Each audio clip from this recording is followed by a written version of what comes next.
दोस्तों, आपका स्वागत है हमारे चैनल यूडी न्यूज पर। आज की वीडियो में हम आपको बताएंगे किस तरह भारत में कोरोना वायरस अपने पैर पसार रहा है और क्या मरीजों के मामले में पीक पर पहुंच चुका है भारत।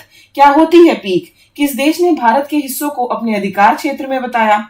आपको विस्तार पूर्वक बताएंगे कि क्यों चीन पाकिस्तान से गधे मंगवा रहा है और उर्दू के किस जाने माने शायर का निधन हुआ। वीडियो को आप अंत तक जरूर देखें, यह जानने के लिए कि कैसे 10वीं पास छात्रा एसडीएम बनी और कोरोना के बढ़ते केस देखकर सरकार क्या कदम उठाने वाली है। शुरुआत करते हैं। सबसे पहले, देश में तेजी से बढ़ रहा रिकवरी रेट।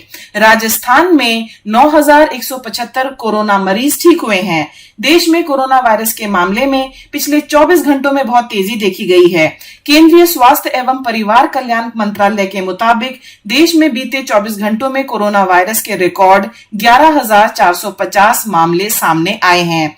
लेकिन अच्छी खबर यह है कि देश के लोगों के स्वस्थ होने की जो दर है अब वो बढ़कर 49.47% हो गई है। देश में अब तक 1,54,330 लोग पूरी तरह से ठीक हो चुके हैं और सक्रिय मामलों में 1,45,780 ही रह गए हैं। आगे की जो खबर है वो मैं आपको बताऊंगी कि कोरोना बीमारी से इलाज के लिए सरकार लगातार लोगों को जागरूक कर रही है, परंतु फिर भी कुछ ऐसे लोग हैं जो अंधविश्वास का सहारा ले रहे हैं। हाथ चूम कर कोरोना का इलाज करता था बाबा, खुद भी मरा और 19 भक्तों को किया संक्रमित। अंधविश्वास की एक और मिसाल, रतलाम में फैला अंधविश्वास के कारण कोरोना बीमारी के इलाज के लिए सरकार लगातार लोगों को जागरूक कर रही है, लेकिन रतलाम में कुछ अंधविश्वासी लोग कोरोना के लक्षण दिखने के बाद इलाज करवाने के लिए एक बाबा के पास जाते थे। कोरोना से 4 जून को बाबा की मौत हो गई। रतलाम में रहने वाला बाबा असलम लोगों को हाथ चूमकर उनका इलाज करता था। असलम बाबा खुद कोरोना से संक्रमित था, इसके बाद भी वह लोगों से मिलता रहा। 4 जून को असलम बाबा की मौत हो गई। बाबा के संपर्क में आए लोगों की जो रिपोर्ट है अब कोरोना पॉजिटिव आ रही है, जिससे रतलाम शहर में हड़कंप मचा हुआ है। आगे की वीडियो में मैं आपको ये भी बताऊंगी कि वो कौन सा जाना माना क्रिकेटर है जिसकी कोरोना रिपोर्ट पॉजिटिव आई है। वीडियो को हमारे साथ अंत तक जरूर देखें। दोस्तों, इस वीडियो को बनाने में बहुत मेहनत लगती है, इसलिए आपसे गुजारिश है कि आप वीडियो को लाइक जरूर करें और चैनल को भी सब्सक्राइब करें। अगली खबर हमारे पड़ोसी देश नेपाल से। नेपाल की संसद ने विवादित नक्शे को दी मंजूरी, भारत के 3 इलाकों को अपना दिखाया।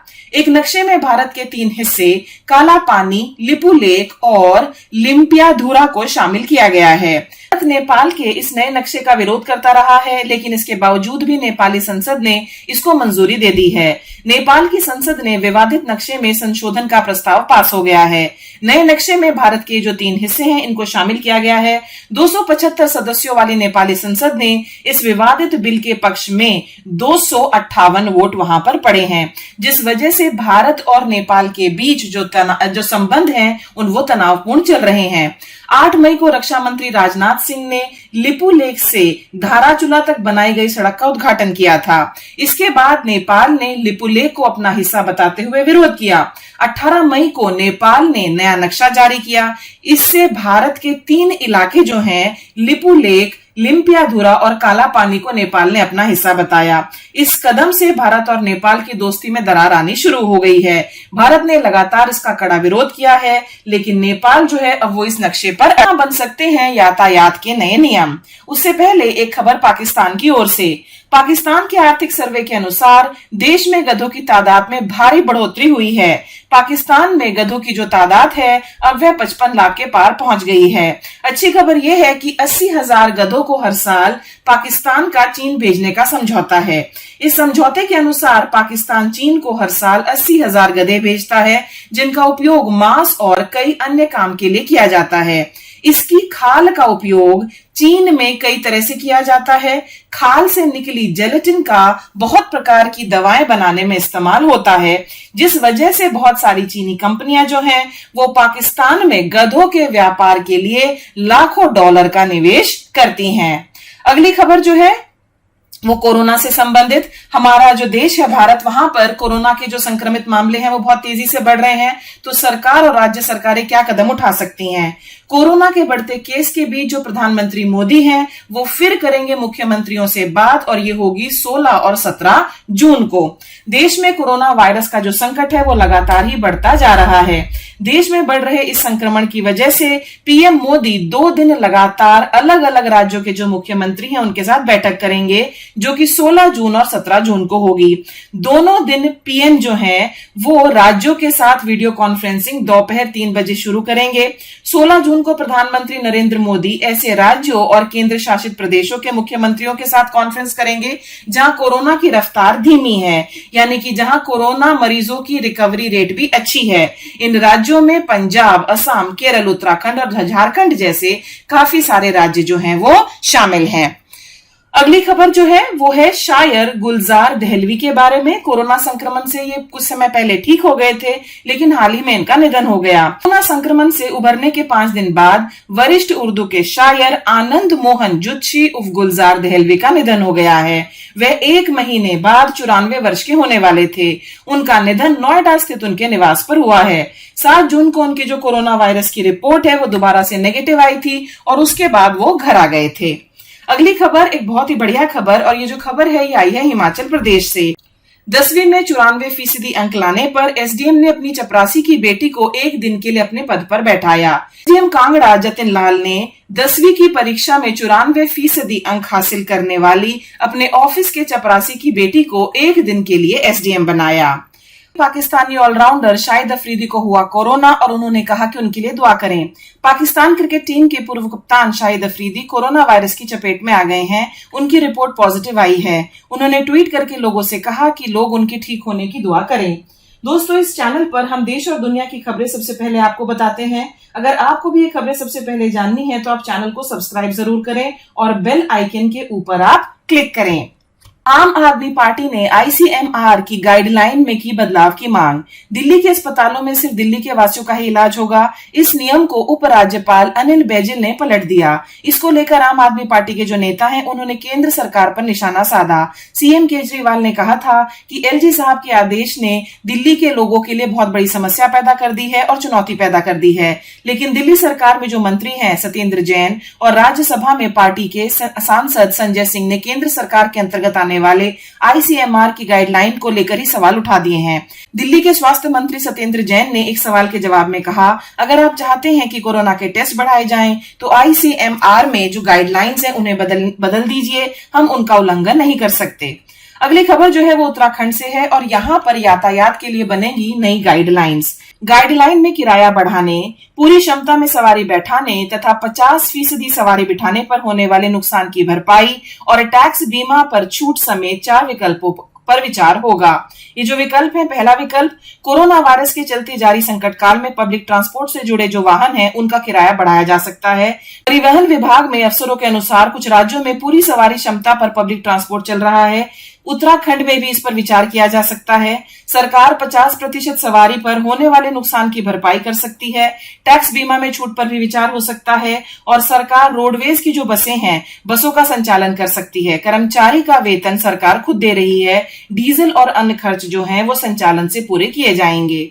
महाराष्ट्र में पहला कोरोना केस मिलने के 96 दिन बाद मरीजों की संख्या 1 लाख की सीमा को पार कर चुकी है। शुक्रवार को प्रदेश में कोरोना के 3,490 नए मामले सामने आए हैं। इसके साथ ही प्रदेश में जो कुल मरीजों की संख्या है वो 1,01,140 हो गई है। लाखों मामलों के साथ महाराष्ट्र भारत में कोरोना से प्रभावित राज्यों में शीर्ष पर बना हुआ है। इसके बाद तमिलनाडु का नंबर है, जहां कोरोना मामलों की संख्या 50,000 का आंकड़ा पार करने वाली है।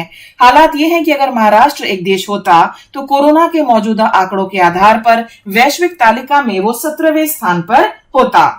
दोस्तों, आगे की वीडियो में मैं आपको बताऊंगी कि वो कौन से स्थान हैं जहां पर आई कोरोना की दूसरी लहर और क्या वैश्विक स्तर पर ये अब और भी बुरा खतरा होने वाला है। साथ ही साथ आप जानिए क्या भारत जो है वो कोरोना पॉजिटिव के मामले में पीक पर पहुंच चुका है। जानिए क्या है मामला। भारत में कोरोना वायरस से जो संक्रमित हैं उनकी संख्या पिछले कुछ दिनों में तेजी से बढ़ी है। संक्रमण का आंकड़ा पिछले 6 दिनों में रोज 10,000 के करीब पहुंच रहा है। पिछले महीने कहा जा रहा था कि जून जुलाई में कोरोना संक्रमण पीक पर पहुंच जाएगा। लेकिन अब डॉक्टरों का कहना है अभी ये स्थिति नहीं आई है। आखिरकार क्या है पीक और इसके बाद क्या होता है, कैसे संख्या बढ़ती और घटती है। दरअसल जब भी कोई महामारी फैलती है तो शुरू में उसकी संख्या बढ़ती है। पहले यह संख्या धीरे धीरे बढ़ती है, फिर तेजी से बढ़ने लगती है। एक समय ऐसा आता है जब दैनिक संक्रमण की संख्या सबसे अधिक होने के बाद धीरे धीरे नीचे की ओर आने लगती है। सबसे अधिक दैनिक संक्रमण की संख्या को ही हम पीक कहते हैं। इसके बाद संख्या कम होने लगती है। गंगाराम अस्पताल के डॉक्टर एसपी बयोत्रा ने कहा कि भारत जुलाई की शुरुआत में या फिर मध्य जुलाई में या फिर अगस्त में भारी उछाल देख सकता है। इन दिनों भारत में पीक आ सकती है। इसके अलावा उन्होंने यह भी कहा कि अगले साल की पहली तिमाही तक वैक्सीन के आने का अनुमान लगाया जा सकता है। दोस्तों, आप कमेंट सेक्शन में मुझे जरूर लिखकर बताएं कि आपको क्या लगता है वैक्सीन कब तक आ सकती है। चीन में कोरोना की दूसरी लहर का खतरा, फिर स्पीड पकड़ सकती है महामारी। कोरोना वायरस का गढ़ रह चुके चीन में कोरोना वायरस फिर से सक्रिय हो गया है। राजधानी बीजिंग में कोरोना वायरस के 6 नए स्थानीय मामले सामने आने के बाद बहुत से बाजारों को वहां पर बंद कर दिया गया है। इन नए मामलों के साथ ही बीजिंग जो है पिछले 3 दिन में वहां पर जो संक्रमित है उनकी संख्या बढ़कर 9 हो गई है, जबकि देश के अन्य हिस्सों में संक्रमण के 12 नए मामले सामने आए हैं। चीन के जो राष्ट्रीय स्वास्थ्य आयोग है उसने शनिवार को बताया कि देश में शुक्रवार को कोरोना वायरस के कुल 18 नए मामलों की पुष्टि हुई है, जिनमें से बीजिंग में स्थानीय संक्रमण के 6 मामले शामिल हैं। चीन में कोरोना वायरस को लेकर Chinese centre for studies control and prevention ने एक रिसर्च के जरिए चेतावनी जारी की है। उसने कहा है कि चीन को इस वैश्विक महामारी की दूसरी लहर का सामना करना पड़ सकता है। चीन के लोग कोरोना वायरस को लेकर अब भी खतरे में हैं, क्योंकि चीन समेत पूरी दुनिया में मामले अभी भी तेजी से बढ़ रहे हैं। उन्होंने कहा कि आने वाले दिनों में चीन में कोरोना वायरस के मामले जो हैं वो बढ़ सकते हैं।